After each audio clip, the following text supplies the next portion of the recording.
Bonjour à tous, on se retrouve aujourd'hui dans la deuxième partie de cette vidéo book haul parce que vous le savez, je suis en Angleterre, j'ai complètement craqué, dépassé le quota de livres que je m'étais fixé. Et du coup ça se résume en un book haul en deux parties parce que sinon ça serait un petit peu trop long aussi bien pour vous que pour moi. Si vous tombez sur cette vidéo et que vous n'avez pas vu la première partie, je vous invite à cliquer ici ou en barre d'infos, le lien sera répertorié et voilà, et je vous invite à regarder la première partie et ensuite à revenir ici. Donc je m'étais arrêtée avec le livre sur les constellations, sur l'astronomie, et je poursuis avec des livres très plus comment ce que je pourrais vous dire ça, je poursuis avec des livres plus littérature, young adulte, fantasy, jeunesse, etc. Ce que j'ai l'habitude de lire en fait, donc avec notamment le premier tome de la saga Talon de Julie Kagawa. Enfin je pense qu'on dit Talon parce que talon ça fait un petit peu bizarre. Donc vous le voyez à la couverture est ouf, splendide. C'est une saga en fait dont je n'arrête pas d'entendre parler par Little Book Haul, donc Catriona. Je ne sais pas si vous la connaissez, c'est une booktubeuse australienne notamment que je suis depuis maintenant presque 2 ans et je la trouve vraiment géniale, et elle n'arrête pas de jurer par cette saga, par cet auteur et par ce livre qui en plus est magnifique, et c'est une histoire avec des dragons, et maintenant vous connaissez probablement mon amour pour les dragons, et je me suis dit bah oui mais vas-y Solène, enfin je l'ai vu dans la librairie, j'ai pas cherché plus loin, je l'ai pris. J'ai pas réfléchi en fait. Et je regrette pas mon achat, il est splendide. Et en fait, si vous voulez, je sais pas si vous voyez là, vous devez voir les reflets en fait. Mais la couverture, c'est imitation. Enfin, quand vous touchez, c'est tout en relief. Et ça fait imitation écaille de dragon. Donc je trouve ça vraiment excellent. Et j'ai vraiment hâte de lire parce que vous savez que j'adore les dragons. Et que notamment Christopher Paolini, avec sa saga Eragon, c'est vraiment un gros coup de cœur de mes lectures d'ado, et du coup j'ai hâte de plonger dans cette histoire qui a l'air vraiment géniale. On poursuit avec du contemporain, et là il s'agit vraiment d'un bouquin que j'ai découvert comme ça, que je ne connaissais absolument pas. Il s'agit de Aphrodite's Workshop for Reluctant Lovers de Marika Kobold. C'est une histoire, en fait c'est avec notamment Aphrodite dans le monde mythologique grec, et donc la déesse notamment de l'amour il me semble. Et donc d'une jeune fille, je ne me rappelle plus de son nom, dans notre monde, et leurs histoires vont plus ou moins se croiser il me semble, donc voilà, ça peut être assez sympa, il me semble que c'est un contemporain si je ne dis pas de bêtises. Voilà, contemporain un petit peu fantastique, donc je me demande ce que ça va être, et je pense que celui-ci je le lirai cet hiver. On poursuit avec un autre contemporain, il s'agit de The Things We Do for Love de Alice Peterson. Donc là c'est carrément un contemporain cliché qui va sûrement être très cucu, hein, j'en sais absolument rien. Mais j'avais envie de le lire quand je l'ai vu, je me suis dit ah ouais pas mal. J'avais envie, vraiment, je sais pas pourquoi, cette journée-là, enfin cette semaine-là plutôt, parce que je l'ai acheté la même semaine que Aphrodite's Workshop for Reluctant Lovers. Et j'avais envie de contemporain, j'avais envie de trucs plus ou moins stéréotypés, plus ou moins cucu et tout, donc voilà, j'ai craqué. Dernier livre contemporain cucu cliché, je vous le promets, il s'agit de... Non, ça c'est l'auteur. Il s'agit de A Gift to Remember de Melissa Hill. Donc pareil, là c'est vraiment l'histoire vraiment stéréotype, la nana qui rencontre quelqu'un dans la rue, qui lui fonce dedans. Et voilà, et ça c'est un livre qui va se lire plutôt pendant Noël, donc encore une fois je le lirai probablement cet hiver. Mais celui-là pareil, j'avais très envie de le lire, Roman m'a rejoint sur l'achat de ce livre-ci, et je l'ai trouvé sympa, la couverture est rigolote. L'histoire, je pense que ça a l'air d'être un truc drôle, mais très cliché. Donc franchement on verra, mais je me suis dit pourquoi pas, j'avais envie, puis ça me fait lire en anglais, ça m'apprendra peut-être du vocabulaire. On change complètement de registre avec The Queen of the Tearling de Erika Johnson. En fait, cette saga m'a tapé dans l'œil, je ne la connaissais pas spécialement, et cette saga m'a tapé dans l'œil notamment avec le tome 2, ça s'appelle The Invasion of the Tearling, un truc comme ça. Et la couverture était très très belle, et quand je me suis rendu compte que c'était un tome 2, je me suis dit on va peut-être déjà lire le résumé du tome 1 pour pas se spoiler le premier tome, en lisant le synopsis du tome 2, n'est-ce pas, comme j'ai déjà pu le faire plusieurs fois avec d'autres livres. Donc ça m'a plu en fait, c'est un truc qui va être un mélange de Hunger Games et de Game of Thrones, et je me suis dit mais pourquoi pas, ça peut être très sympa, et honnêtement c'est le genre de livre que j'avais très très envie de lire, parce qu'il y a peu, vous allez le voir, je vais vous les présenter ici, j'ai découvert la nouvelle saga de Sarah J. Maas, et je suis complètement obsédée par cette saga, et du coup et bah j'ai très envie de saga dans le même genre et je me suis dit que celle-ci pourrait être plutôt sympa. Donc voilà. Franchement, je vous en reparlerai, mais celle-ci me tente énormément. On ne change pas complètement de registre ni de genre, puisque maintenant je vais vous présenter le premier tome d'une saga et d'une auteure que je voulais absolument lire depuis très longtemps. Donc c'est toujours de la fantasy, et c'est le premier tome de la trilogie du Magicien Noir, donc ça s'appelle The Magician's Guild, de Trudy Canavan. Je ne sais pas si vous connaissez cet auteur, s'il y a énormément de mordus. Si vous êtes des gros mordus de fantasy, vous devez probablement connaître cet auteur puisque c'est une incontournable maintenant. Elle a écrit énormément de trilogies, de sagas, etc. C'est une auteure que je voulais absolument découvrir et j'avais longuement hésité à lire ses livres en français et finalement quand je l'ai vu, quand j'ai vu les livres de Trudy Canavan se suivre sur les étagères dans une des boutiques, dans une des librairies Waterstones, c'était tellement beau, mais vous imaginez même pas, du coup, bah, je l'ai pris, enfin, j'ai pas réfléchi, j'ai lu l'arrière de couverture, j'ai trouvé que le synopsis est encore plus sympa en anglais qu'en français, j'ai lu la première page en anglais, du coup, la première page du premier tome, enfin, non, la première page du premier chapitre, je vais y arriver, je n'arrive plus à parler, et enfin, j'étais complètement plongée dedans, donc je me suis dit, non mais, prends-le en anglais, en fait, finalement, enfin, voilà, pour 8 pounds. Prends-le en anglais, Solène, prends-le en anglais. Et c'est ce que j'ai fait. Je ne suis pas faible, non, non, non. On poursuit, et là la luminosité est juste affreuse parce que le soleil s'en va, il revient. Là ça va peut-être un petit peu mieux comme ça, voilà. Donc il s'agit, vous pouvez le voir, de Red Queen de Victoria Aveyard. Donc c'est une saga dont on a beaucoup entendu parler, pardon. Notamment de ce premier tome. Et moi ça m'avait toujours tenté, et encore une fois je ne savais pas si je voulais le lire en anglais ou en français.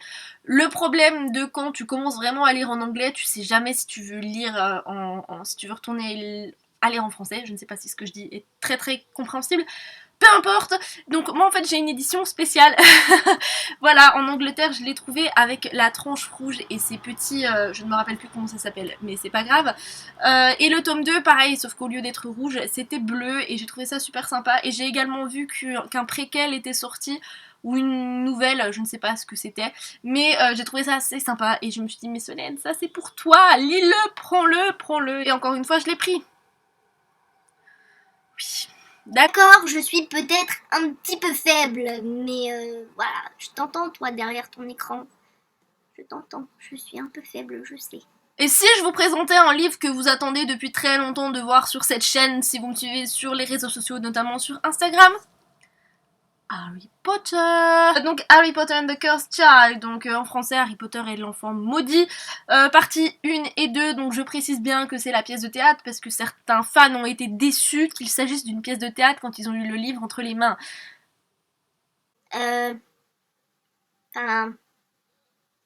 Non, j'ai même pas de commentaire en fait. Voilà, vous le savez peut-être, j'ai participé à un événement Harry Potter puisque avec Roman, quand on est arrivé fin juin en Angleterre, on a... comment dire ça? On est rentré dans une librairie et... Ils vendaient du coup, si on précommandait... Je vais y arriver. Si on précommandait le livre, on l'avait à moitié prix, donc je l'ai payé 10 pounds, donc... ça fait du 14 € à peu près. Voilà, pour du hardback, j'ai envie de dire, en plus. Donc c'est le premier livre hardback que j'ai. Vous allez vous dire, mais oui, mais Solène, d'habitude tu n'as pas de hardback et tous les livres que tu nous présentes, ce sont des paperbacks. Alors c'est pas seulement parce que les paperbacks c'est moins cher, c'est quand même un gros point, mais c'est aussi parce que je suis tellement maladroite que j'ai tellement peur d'abîmer la jaquette que je ne préfère pas acheter d'hardback parce que oui, je suis quelqu'un de très très maladroit, mais à tel point que la jaquette peut se retrouver déchirée sans avoir réellement, enfin on sait vraiment pas réellement pourquoi en fait, donc voilà, je préfère, voilà, mais bon, celui-là il est très beau, il est très magnifique, je ne l'ai pas encore lu, mais ça va arriver sous peu. J'ai hâte, honnêtement j'ai hâte. Je poursuis avec un livre vert, il s'agit de The Watchmaker of Filigree Street de Natasha Pulley aux éditions Bloomsbury. Et en fait celui-là c'est Roman qui me l'a montré, qui m'a fait lire l'arrière, parce que ça me faisait très envie aussi en fait finalement. C'est un peu c'est dans le genre steampunk. Enfin je vais vous dire même que derrière vous savez sur les l'arrière de couverture, vous avez souvent des petits mots de magazines, de journaux, etc. Et là, par exemple, il y a écrit « Oubliez la steampunk, bienvenue à la tickpunk ». Donc tickpunk, tic pour tic-tac, horloge. Franchement, c'est un livre qui est vraiment magnifique, en fait. Et quand on l'a acheté, Roman a été encaissé par un jeune libraire qui lui a dit qu'il venait de le finir, en fait, et que c'était vraiment un livre excellent, qui valait vraiment le coup. Et dans la plupart des Waterstones, en fait, dans lesquels on est rentré, j'ai pu remarquer qu'il y avait par exemple des étagères, il y avait vraiment une bibliothèque avec les achats plus ou moins, alors je sais pas si c'était les achats ou si c'était les avis des libraires, mais vous savez, genre un espèce de top 10, et celui-ci était, ça dépendait des Waterstones, mais celui-ci était soit numéro 2, soit numéro 3, donc je me suis dit que ça valait vraiment le coup en fait finalement une fois que je l'ai acheté, je ne sais plus comment on parle français. C'est embêtant. Je suis très contente de l'avoir pris, je vous en reparlerai, ça a l'air plutôt pas mal, ouais. Et enfin, on passe... Ah bah non. C'est parce que je viens de vous présenter The Watchmaker of Filigree Street. Donc maintenant, on passe à mon auteure favorite. Oui, parce que maintenant j'ai une auteure favorite, ça peut peut-être vous étonner, je sais, puisque ce n'était pas spécialement le cas avant, mais alors celle-là, elle a complètement détrôné toutes les sagas que j'ai pu lire avant. Bon, j'aime toujours autant Edna Walters avec Rune, ou Jenna Showalter avec les Chroniques de Zombieland, Christopher Paolini, Anne Robillard, enfin voilà, j'aime toujours autant ces auteurs-là, Jennifer L. Armentrout avec Lux, enfin, ce sont vraiment des auteurs que j'adore et que j'aimerais énormément rencontrer. Et alors Sarah J. Maas, elle a complètement détrôné tout le monde avec sa dernière saga. Alors, vous vous en souvenez peut-être, il y a quelque temps dans un book... non, pas dans un book haul, dans un update lecture, je vous ai présenté le premier tome de sa saga Throne of Glass, donc c'est l'assassineuse, le premier tome, hein, donc Keleana, l'assassineuse, aux éditions La Martinière. Je ne sais plus, peut-être, je n'en sais rien, c'est bien Solène. Je devrais peut-être me renseigner moi avant de faire mes book hauls et mes updates. Donc, voilà, enfin c'est une saga, j'avais envie de la relire, j'avais envie de la poursuivre en anglais. Donc j'ai acheté le premier tome pour commencer, enfin même si je l'ai déjà lu en français, c'est pas grave. Et j'ai acheté le tome 2 pour pouvoir le lire. Donc le tome 2 s'intitule Crown of Midnight. Et j'ai très envie de le lire. Voilà, parce que Sarah J. Maas, elle est géniale. C'est la meilleure auteure qui puisse exister. Et je vous dis ça, enfin, vous allez vous dire, mais Solène, enfin, ton premier, enfin, quand tu nous as présenté The Throne of Glass, c'était quasiment un coup de cœur. Mais j'ai été complètement sur le cul avec sa nouvelle saga, je vous l'ai dit. Et sa nouvelle saga, c'est A Court of Suns and Roses, que j'ai acheté dans une boutique de déstockage, donc, ou d'occasion, il me semble, et je l'ai eu pour 2 pounds. Il est comme neuf, il est nickel.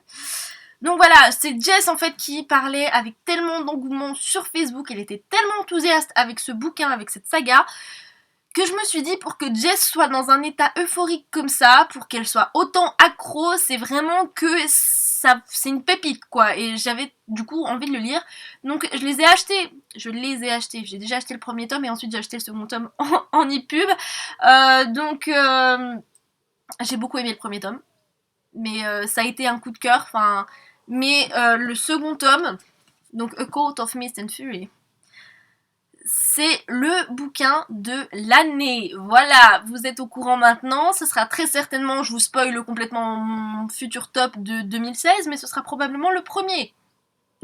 Premier livre de l'année 2016. Vraiment dans ce top 10 ou 15, je sais pas ce que je vais faire comme top, mais bref.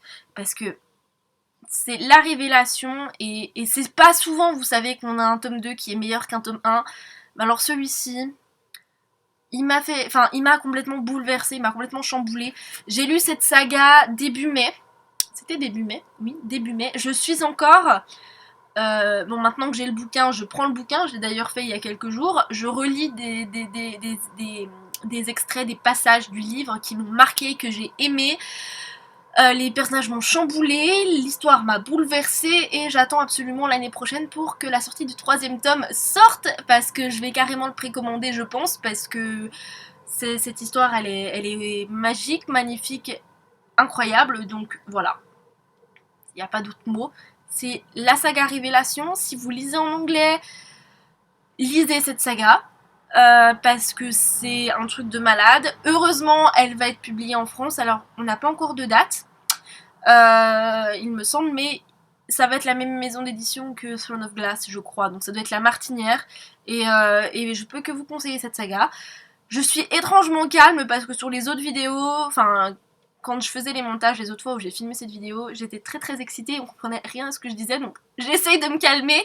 Ça se voit peut-être pas là, mais je suis complètement obsédée par cette saga, parce que oui, je relis des passages et tout, mais je suis tellement obsédée par cette saga en fait que je me demande si je vais pas relire le second tome en entier, voire même dès le premier tome, parce que voilà, je suis complètement zinzin de cette saga. Les personnages ne quittent pas ma tête, hein. Je n'arrive pas. C'est pour ça que j'ai pas énormément lu cet été, malheureusement, alors que c'est ce que j'avais prévu de faire, parce que les personnages ne quittent absolument pas mon esprit, et du coup j'ai du mal à me plonger dans d'autres livres, donc c'est un petit peu embêtant, mais en même temps c'est un petit peu le pouvoir de Sarah J. Maas, hein, donc je vais m'arrêter là pour vous parler de cette saga parce qu'elle est vraiment, elle est vraiment incroyable, et ça m'a foutu. J'ai eu des larmes aux yeux, des papillons dans le ventre. J'ai rigolé, mais j'ai rigolé sur certains passages. J'ai chialé sur d'autres. J'étais en colère à encore d'autres moments. Enfin, tu passes par toutes les émotions possibles et imaginables en lisant cette saga. J'en ai terminé avec ce book haul, ça y est, maintenant c'est terminé. Je me demande même s'il va pas être plus long que le premier, que la première partie. Bref, voilà, j'en ai terminé avec ce book haul, c'est la deuxième fois que je le dis. Je vous souhaite à tous et à toutes de très très bonnes lectures et je vous retrouve très prochainement dans une prochaine vidéo. Ciao!